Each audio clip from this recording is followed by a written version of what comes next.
P23. Knowledge, access, power.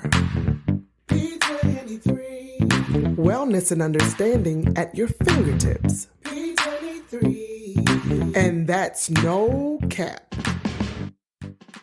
Welcome back to Demystifying DNA, the podcast where we unravel the mysteries of genetics and its impact on our lives.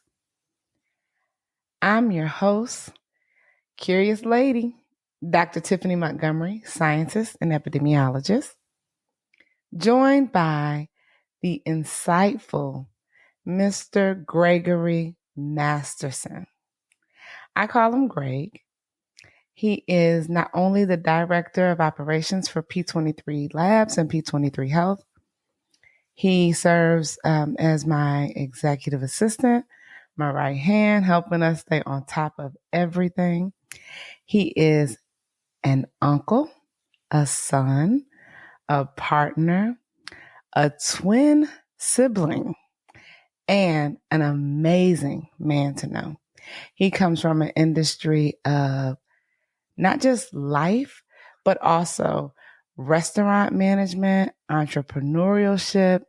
He's been the owner of Go-Go Bathers, a very successful dog grooming business, as well as working in the field of life sciences and genetic development. Greg's skills are very robust. Today, he's going to bring with us the skills of just life, and we're grateful to have him. Welcome, Greg. Thank you so much for having me, Dr. T. It's a pleasure to be here, and I'm excited to talk with you today. Well, thank you, Greg, for joining. We are so excited to have you because today, in our special 3-part STI series, we're focusing on Taboos Revisited, navigating the STI landscape. We're going to delve into the intricate world of sexually transmitted infections again, aiming to dissect the genetic aspects and break down the societal taboos that often obscure our understanding. We've talked a little bit about being single in STIs, being in relationships or marriages with STIs. We've talked about it at length with Nick. And today, we're going to talk about it as it affects same-sex relationships. So we have a very special guest in Greg because he covers that aspect of it as well. We're going to explore the intersection of genetics, health, and societal perceptions, providing a clearer and more informed view of STIs. Greg, can you tell us a little bit about yourself other than what I already said? Sure. That was a great introduction. I really appreciate it. I will say that I definitely am a family man, close with my siblings and my nieces and nephews, and also my partner. We've been together for 13 years. We just celebrated our 13-year anniversary this past October. Congratulations. Thank you so Yay. much. Thank you. Yeah, it's really been an amazing thing to share my life with Nathan, and he does keep me sane in a lot of ways. So I'm really proud that I get to share my life with him for sure. Well, that's amazing. And I think that when you think about being in a relationship for 13 years, that's commendable. Okay. I just want to say congratulations, however you do it. Thank Maybe we'll have a relationship forum and we'll bring you back on that and we can talk about all of the relationship tea, right? But for this episode, I kind of really wanted to just focus on some of the stigmas that are out there and delve into that. And I know that you are in a same-sex relationship with your partner, Nathan. So I'm wondering, are you aware of or do you know of any taboos or stigmas that are out there? Anything that you would like to discuss, questions that you may have, or anything? We're open. Yeah, thank you. One thing I would definitely think would add value to our listeners would be talking through a recommendation from you about the importance of regular STI testing, specifically within the gay community, And, even in a committed relationship, I think that people still should be tested regularly. So I'd love to hear your thoughts on that.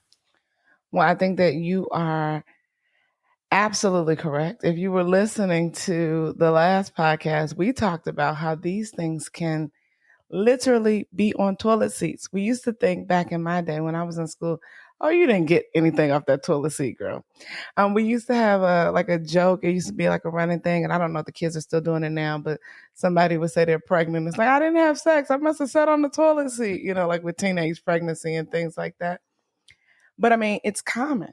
Just like we just had a whole pandemic with COVID-19 and those things going around. COVID-19 at the end of the day is a virus, right? And STIs are just viruses and bacteria that are transmitted through bodily fluids. So sex, sexual contact, sharing different items could also lead to the same effect that you would see with a sexually transmitted infection. So just being mindful that there are so many avenues and ways to attract these viruses. I think we're way beyond thinking about, oh, I'm monogamous or I've only slept with one person. And it's going to be extremely important to embrace those regular testing opportunities. There are annual physicals that are always recommended where you see your doctor once a year and just get a checkup.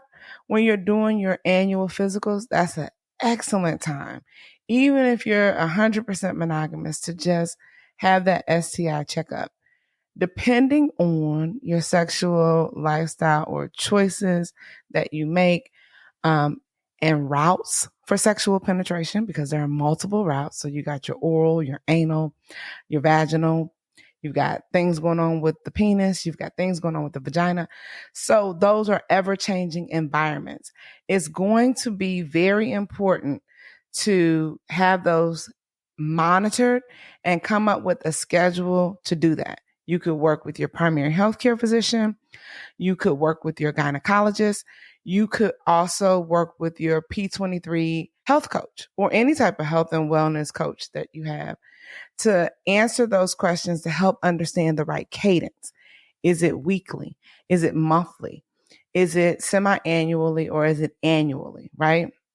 But even at a bare minimum, everybody should be checking in once a year. Thank you. That's great advice. And I think that that's really helpful for our listeners because a lot of people wrongly assume that they can get tested once and then they wait 5-10 years or longer maybe. And then they just, don't give it the importance that it deserves. Yeah. And I think that if we continue to have talks like this and remove those stigmas, it's going to really open up the dialogue so that people look at it just like you would go and have a teeth cleaning every 6 months, right? We all brush our teeth regularly. Some people once a day, some people twice a day. Some people, every time they eat, they're going to stop and they're going to go brush their teeth. Flossing, we have to fight with people about flossing, but flossing is a really good thing, okay?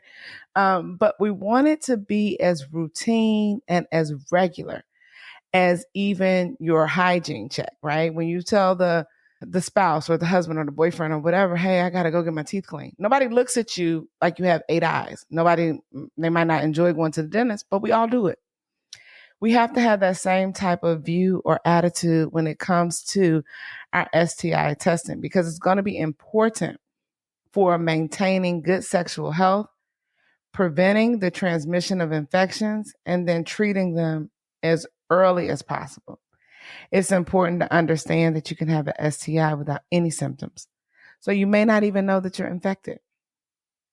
Not all STIs are transmitted every time you have sex. So you may have not contracted the STI from your current partner. Some of these STIs have a longer latency period or period that they're dormant. So it could be months or years from when you were exposed to that infection to when it actually develops or manifests in your body. Some STIs can cause serious complications if left untreated, such as infertility, pelvic inflammatory disease or PID, or an increased risk to other diseases such as HIV. Your propensity to these diseases and how long it would take you for it to manifest is all in your DNA. It's all in your code. You have genes that are already triggering what that is going to look like for you.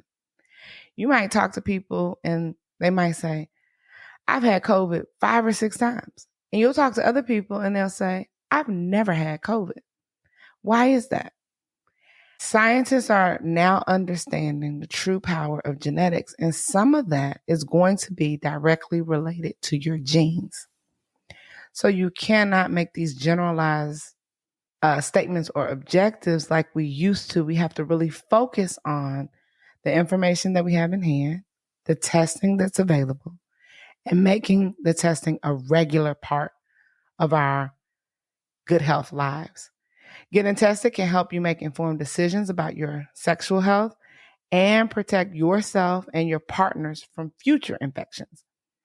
Getting tested can also reduce the stigma and the shame associated with STIs because we want to encourage more people to just get tested and treatment regularly, right? Same way when you go to the dentist and they clean your teeth and they say, you need a fluoride treatment, or you have a lot of plaque buildup. So we're going to do some, testing or some treatment or give you a special toothpaste to help reduce this amount of plaque. So we want to treat and view our sexual health, whether we're straight or gay or curious or bisexual, or however you identify sexually. If you're a nun and you're abstinent, but using public toilet seats, I'm going to still recommend testing on a regular basis, right? That's just real. That's just how we live. That's just the society that we're in now. So. Thank you. That really does help take a lot of the scary part away. And when you're armed with knowledge, that can only ever help you be less afraid, for sure. One thing I wanted to ask you, Doctor, was about PrEP. I'm not sure if you've heard about this. I'm sure you have, but a lot of younger people in the gay community believe wrongly that because they're taking PrEP, which is pre-exposure prophylaxis, it helps prevent the HIV infection that causes HIV and AIDS. But a lot of people wrongly assume that PrEP helps protect them from everything.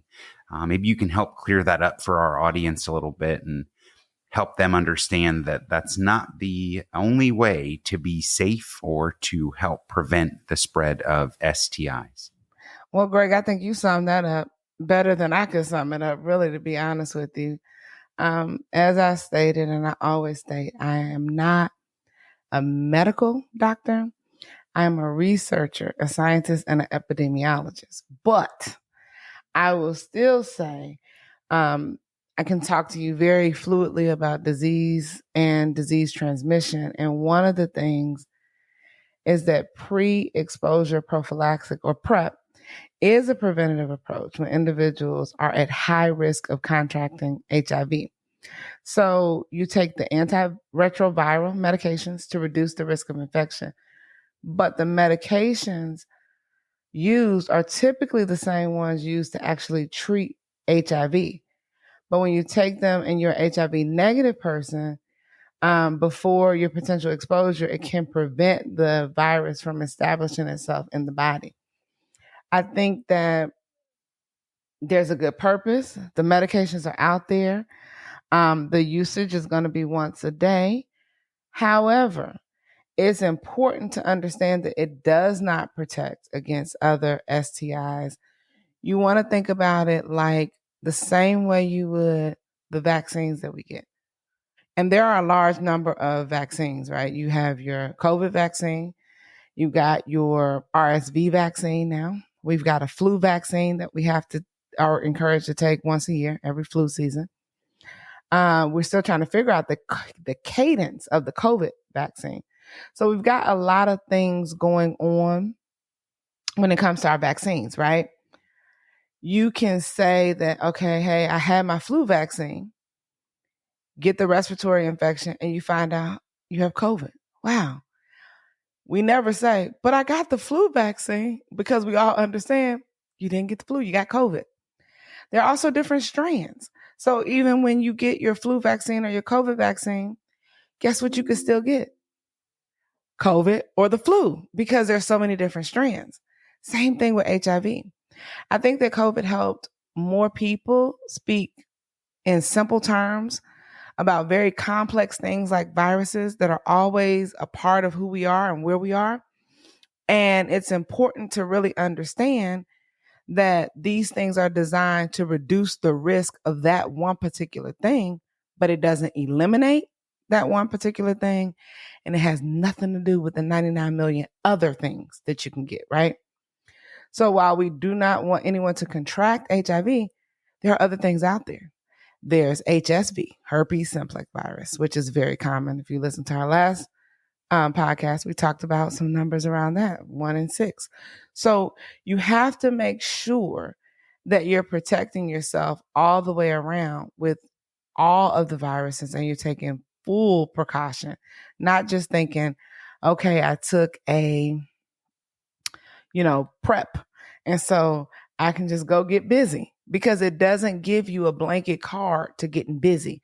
You've got to understand that it just reduces the risk, making everything else you do that much more effective. Thank you, doctor. That really does help clear it up. Excuse me. And it's almost like wearing a seatbelt. It doesn't protect you from everything, but it can certainly help if you are in an accident. Great analogy, Greg. We have time for about one more question. So if you wanted to do one more question that maybe you had, or that someone had asked you, or that came in from one of the viewers, I'm happy to. Yeah. As you look at the genetic research initiatives, anything specifically that you could recommend tailored to the needs of gay men? Maybe something that P23 offers. When you're thinking about gay men and the gay male community, what are some of the types of needs that the community has? Well, I mean, one thing that comes top of mind is HIV and AIDS. But also recently, in the past year or so, there was a big outbreak and, a scare about monkeypox. And I know that was something that the gay community faced, I think, at a larger rate than the rest of the population. But that's something that definitely comes to mind. That's a great one. And, we were one of the labs also testing with that monkeypox. I think when monkeypox first came out, we thought it was going to be more like COVID. And then we found out it was something that was specifically targeting or at higher risk in the gay male community. And the thing about these diseases or infections is that they're always lurking in the background, like the burglars. They're here. We don't know where they are. You don't know when they're going to hit your house. But unfortunately, burglars exist. Viruses are the same way. Very unfortunate. They're out there, but they're out there lurking, waiting for an opportune time to attack. It could be because your immune system is already low. It could be because you are stressed out. And so when you're stressed, your body is not protecting you as much because it's trying to comfort you and calm you down. There are a number of factors. But when you trigger them, that's when you get these very, very nasty encounters with these opportunistic viruses. So for gay men in particular, some of the things that we offer and that may be beneficial are HIV testing. Not only does P23 have an at-home kit that can be mailed to you and mailed back to the lab for PCR testing, we also have rapid testing. But HIV testing is extremely beneficial. Gay men, especially those who are sexually active, should consider regular HIV testing. Somebody has to help you define what regular is. Regular for you, depending on your number of partners, could be every week. Regular for you could be once a month. Regular for you could be every 6 months. So it's where you're defining this word regular that I would recommend working with the P23 Health coach or your primary care provider or any knowledgeable medical professional that can help you navigate through the landscape and really understand your risk. STI testing. So Regular testing for other sexually transmitted infections is important, especially those who have multiple partners. Common STIs, testing such as chlamydia, gonorrhea, syphilis, and hepatitis is highly recommended, and those are all tests that are offered at P23. You would have an at-home test kit mailed to you. You would provide a sample, whether it would be a rectal swab or a saliva sample or a urine sample, and you would mail that back to the lab for comprehensive PCR or genetic testing. High-risk activities, so individuals engaging in any high-risk sexual activities, unprotected sex, unprotected anal sex, multiple partners, may need more frequent testing. Hepatitis screening is going to be something that's going to be really important for you, and it is also offered at P23. That's just testing for your hepatitis B and C, which is recommended especially if you're engaging in activities that increase the risk of transmission, such as unprotected anal sex. Vaccination is going to be something that's going to be important. Gay men may want to consider getting vaccinated against hepatitis A and B if they haven't already. Unfortunately, P23 does not offer vaccinations at this time, but being vaccinated is something that's going to be extremely beneficial. And then HPV testing. So we talk about it in women quite often, but for gay men, you really want to use that anal swab or get that anal pap smear so that you can be screened for HPV, which is a virus that leads to cancer, anal cancer, penile cancer. Gay men, particularly those with HIV, detect and prevent anal cancer associated with HPV by having the screening test. Now, the swab is something that P23 offers. We do provide the molecular genetic testing for the HPV that is found in the anal cells. That is something that you would want to talk to your health coach about or to your primary provider about, and make sure that you're on a regular schedule for that, whether that's yearly or every 2 or 3 years, just making sure that you're regularly screened if you are receiving a penis in your anus. And that goes for women too. If you are a woman that's receiving a penis in your anus, you still want to be screened for anal HPV. Syphilis testing. So finding a regular cadence for syphilis testing, and that is something that P23 offers. We would be looking at also having regular physical exams, because with the syphilis, it might even include sores or rashes. So you want to be, which could be similar to monkeypox. You want to be prepared to kind of look at that and be screened for that. Herpes testing. One thing, we talked about herpes earlier, but that's going to be something that it might not even have symptoms. You could have symptoms, so you definitely want to be tested if you have symptoms, but you might not. So just staying on top of those regular checkups, regular sexual health checkups, even if your absence of symptoms, are important for overall well-being.